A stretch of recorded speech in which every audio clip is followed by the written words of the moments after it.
सोच कर देखिए, अगर एक दिन आप उठते हो और पता चले कि आपने किसी का कत्ल कर दिया है, लेकिन आपको कुछ भी याद नहीं, ना वो जगह, ना वो पल, ना वो खून, क्या आपको दोषी माना चाहिए? या आप सिर्फ अपने दिमाग के एक गेम के शिकार बने? आज की कहानी है एक ऐसे इंसान की, जिसे दुनिया स्लीप वॉकिंग किलर के नाम से जानती है। एक हकीकी कहानी, जहां एक आदमी ने नींद में ही अपने सास का कत्ल कर दिया और कोर्ट ने उसे बेगुनाह बता दिया। ये कहानी है कनाडा के केनेथ पार्क्स की, और ये दुनिया के सबसे अजीब कोर्ट केसेस में से एक है। केनेथ पार्क्स एक आम आदमी।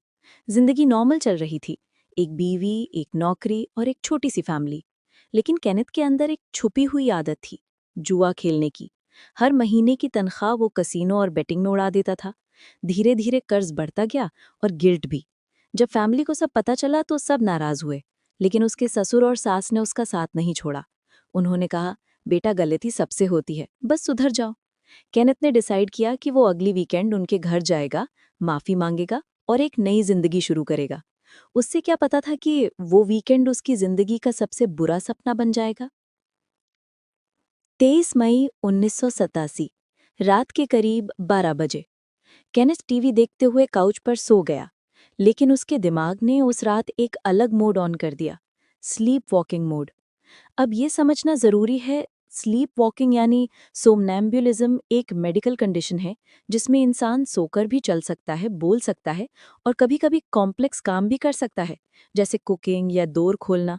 लेकिन केनेथ के केस में जो हुआ वो इंसानी दिमाग की सीमाओं से परे था। वो अपने बेड से उठा, बिना जागे हुए कार की चाबी उठाई और कार स्टार्ट की। उसका ब्रेन सो रहा था, पर शरीर एक्टिव था। उसने 23 किलोमीटर तक कार चलाई बिना फुली अवेक हुए। डेस्टिनेशन, उसके सास ससुर का घर। वहां पहुंचकर उसने घर का दरवाजा खोला, अंदर गया और उसके बाद जो हुआ वो खुद उससे भी नहीं याद। उसने अपनी सास पर हमला किया, एक वायलेंट आउटबर्स्ट। ससुर बीच में आए, उन्हें भी चोट लगी पर वो बच गए। सास की मौत हो गई। कुछ मिनट बाद केनेथ वापस अपनी कार में बैठा और सीधा पुलिस स्टेशन पहुंच गया। हाथ खून से भरे हुए थे, आंखों में नींद और जुबान पर बस एक ही बात, मुझे लगता है मैंने किसी को चोट पहुंचाई है, मुझे नहीं पता क्या हुआ। पुलिस ने जब उसे देखा तो सबूत साफ थे, खून, फिंगरप्रिंट्स, सब कुछ उसी का था।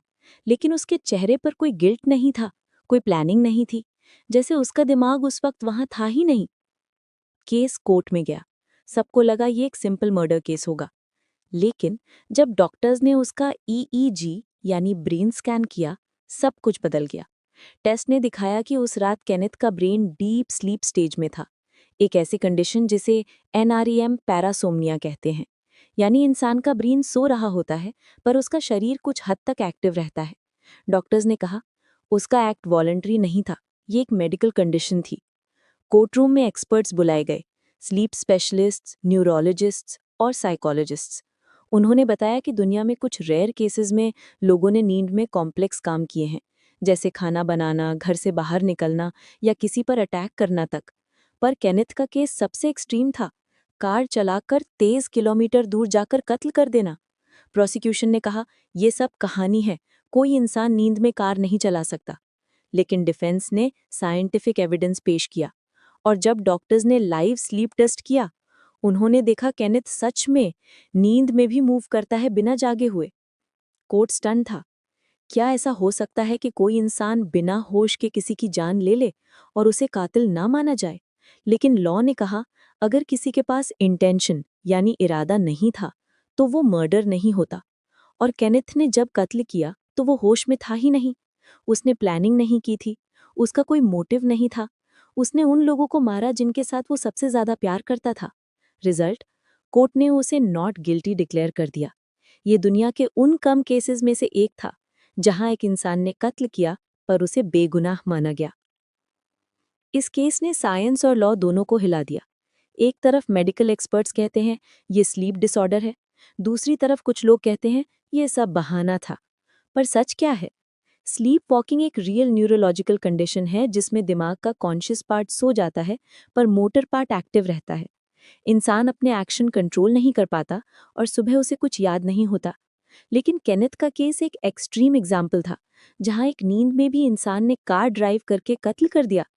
आज भी साइकोलॉजी और लॉ के स्टूडेंट्स इस केस को पढ़ते हैं as a benchmark of how complex the human brain can B.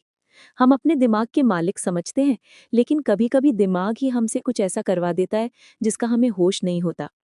Court के बाद केनेथ ने अपनी जिंदगी बदल दी। उसने ट्रीटमेंट लिया, गैम्बलिंग छोड़ा और एक नॉर्मल लाइफ जीने लगा। लेकिन उस रात का सच उसके दिमाग के अंदर हमेशा के लिए एक रहस्य बन गया। तो दोस्तों, ये थी कहानी एक ऐसे कातिल की जिसे खुद नहीं पता था कि वो कातिल है। एक ऐसा केस जहां साइंस और इंसानी जज्बात दोनों टकरा गए। आपका क्या कहना है? अगर कोई इंसान नींद में किसी का कत्ल करे तो क्या उसे सजा मिलनी चाहिए? कमेंट करके बताओ। और अगर आपको ये वीडियो पसंद आई हो तो लाइक करो, शेयर करो और ऐसी ही और साइकोलॉजिकल स्टोरीज के लिए चैनल को सब्सक्राइब करो।